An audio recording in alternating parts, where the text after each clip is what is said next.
Hi, Dave Sobel here from the Business of Tech podcast. Today, a question from a Patreon supporter.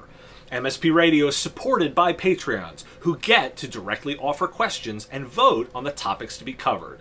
If you're interested, check out patreon.com/MSP Radio on how you can support independent analysis of the technology services space. The question: do customers care about brands anymore besides maybe Apple or Microsoft?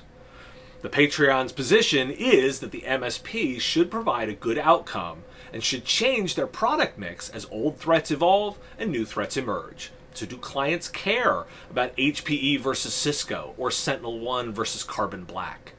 They should try and stay agile and not locked into products because a brand, quote, helped close the deal. It's a great question. So first, do brands matter? The data is absolutely in favor of the fact that they do for a buyer. The answer is yes, they do. Brands are the messaging that sticks with your customer and potential customers. 81% of consumers said that they need to be able to trust the brand in order to buy from them. 86% of consumers say that authenticity is a key factor when deciding what brands they like and support. 66% of consumers think transparency is one of the most attractive qualities in a brand. 73% of consumers cite customer experience as an important factor in their purchasing decisions. That said, the question is about the second level. Does a customer care about the brands beyond the provider's brand? And the answer? No, not really. Let's think about the other scenarios where this might apply. If you buy a car, do you care about the components that make up the car? Who makes the muffler or the transmission or the tires? You might care about the tires. If you go to a restaurant and buy a meal, do you care where the meat came from? How about the lettuce? Maybe the wine. You might care about that. I usually do. But even in the cases of the tires or the wine, would you not buy the car or eat at the restaurant because of the parts? No, not really. How about if the sommelier tells you that the wine you wanted was switched? You'd go for the swap, right? That even applies after you drank one. If the restaurant runs out of a wine, you'll take the recommendation. That's true even if you come back. It may have been there, but even if it isn't later, you take the new recommendation. This isn't how people buy. When something is offered as a package, the sum is greater than the parts. And more importantly, you are trusting the assembler. This is particularly true when it comes to services. If I hire someone to manage my lawn, I don't really care what the chemicals used on the grass, nor the kind of hose used.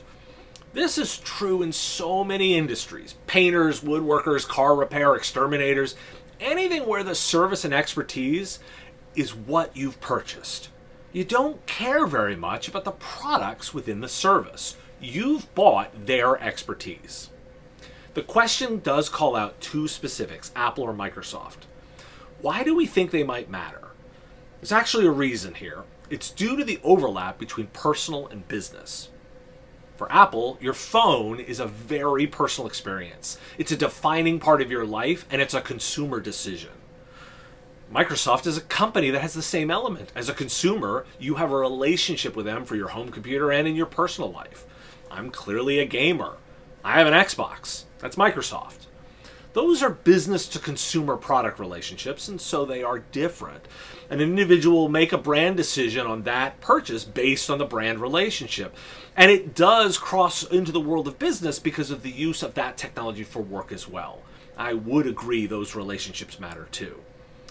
I also want to note a brand helping to close the deal. Let's differentiate between actual assistance from a vendor in the sales process through sales support, marketing development funds or efforts, or pre-sales technical support from the idea of brand value. The smaller the vendor, the far less likely that an end customer is even aware of the options. Again, think to your own purchases. You might know Goodyear for tires, right? But how many tire manufacturers do you know?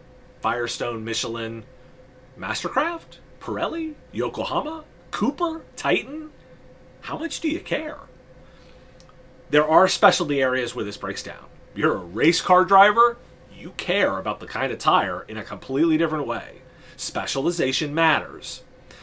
Though even in this case, you're still going to rely on your experts. Never forget that. I've made one massive assumption here in this presentation. I'm assuming a service provider who is focused on business value. This equation is entirely different if you are a retail-focused organization where a variety of stock might matter, or a distributor who is focused on ensuring a stock for a supply chain. If you're a retail repair business, your equation looks a lot different. So I wanted to acknowledge that. Now, let's talk about brands for solution providers. Ultimately, services companies are selling trust. Related to the first question, the same Patreon asked, do prospects genuinely care about our corporate social positions, or is still price and value perceived? Do I think that social positions will make price and value irrelevant? No. Do I think they matter? Yes. Buyers are people. People require trust, and social positions do build trust. Communities build trust via common goals, ideals, and ethics, and customers do care. You cannot trade just on your social positions. If your value or price are out of alignment with the market, you're likely to struggle. I'd offer that the question asks this or that. It's not an or, it's an and. Prospects genuinely care about value, price, and social positions. 64% of consumers around the world said that they would buy from a brand or boycott it solely because of its position on a social or political issue. 77% of consumers buy from brands who share the same values as they do. That pulls your brand together. Your brand is so much more than your logo or colors. It's how you're perceived by others. I'd be remiss if I didn't make specific recommendations, so I'll do that. First, understand your brand. It should be simple, concise, and clear. Ensure it's consistent. Secondly, continually ensure it's everywhere. Who are you in every place you interact with your customers? And finally, be authentic. The easiest brand to be is when it's exactly who you are. As for me, I'm going to be an independent voice for technology services companies. Thank you for your attention. If you like this content, hit that like button and please subscribe to the channel with the red button below. This really helps and it's very much appreciated. If you like this kind of content, you can get 5 minutes of news and analysis every day on the Business of Tech podcast, available to subscribe on all podcatching platforms. To make it easy, visit mspradio.com and click the blue subscribe button to get your favorite platform. If you like this kind and want to submit your own questions or vote on the kind of editorials I do, you can join on Patreon at patreon.com/mspradio and get involved directly. It's our give what you want model.